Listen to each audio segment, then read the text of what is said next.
Boleh pimpinan kan? Karena kan pimpinan rapatnya kan bukan saya lagi. Nah, jadi saya izin ya, ya dibolehkan. Saya bisa, pimpinan bisa izin bisa interaksi langsung dengan beliau tadi. Pak Gadis. Hah? Silakan. Enggak. Ini siap. Ini enggak, kita tanya gini ya. Untuk tahun ini Pak Gadis JKA-nya berapa tinggal anggarannya? Ini mungkin ada penyebabnya ya. Nggak sementara, minta izin saya beberapa menit.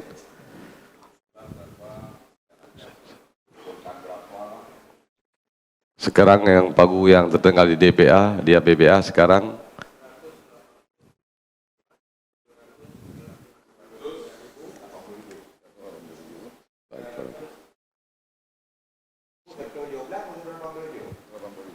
Rp187.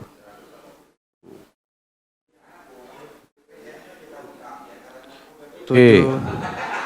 793-940-099. Jadi target kita di pembahasan kemarin sekitar 700 ya. Ranwalnya kita input 806. 806. Enggak, pembahasan dengan kami 700 sekian.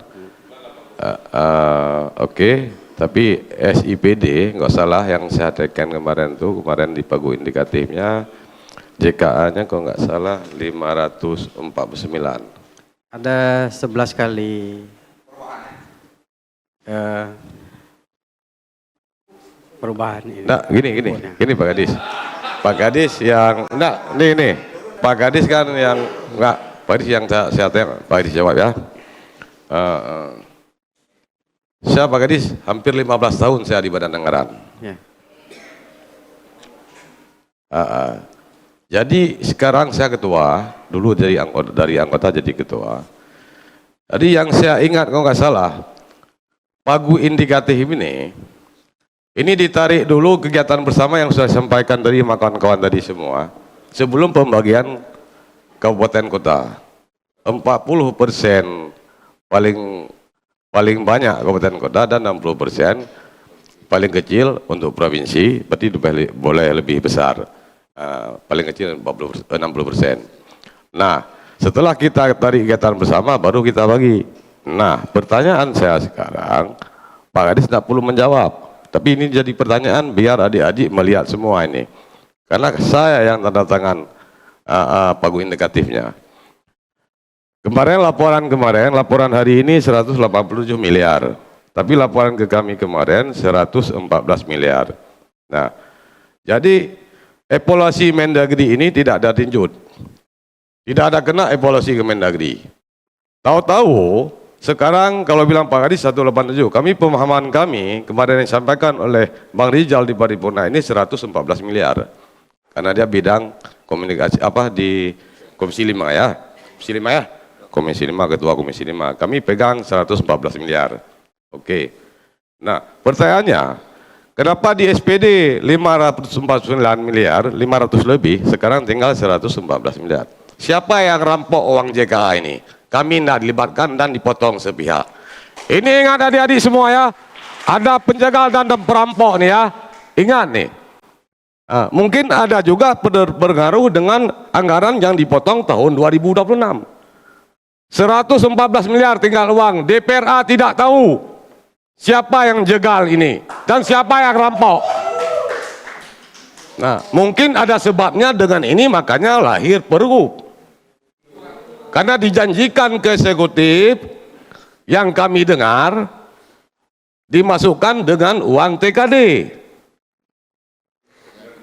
Nah, sementara TKD orang ini pegang SE Kemendagri harus ke bencana. Maka rusaklah uang JKA. Jadi ketua, pemotongan desil karena anak korupsi ketua. Hah? Ya, nah.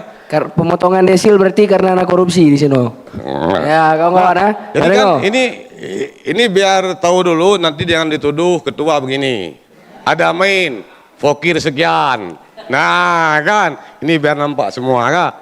Kami tidak tahu dipotong sepihak uang JK oleh Sekda Aceh. Ini saya pastikan di sini, saya Ketua DPR. Satu, tanya kemana dia bawa uang. Kedua, rumah duafa 2000 saya teken.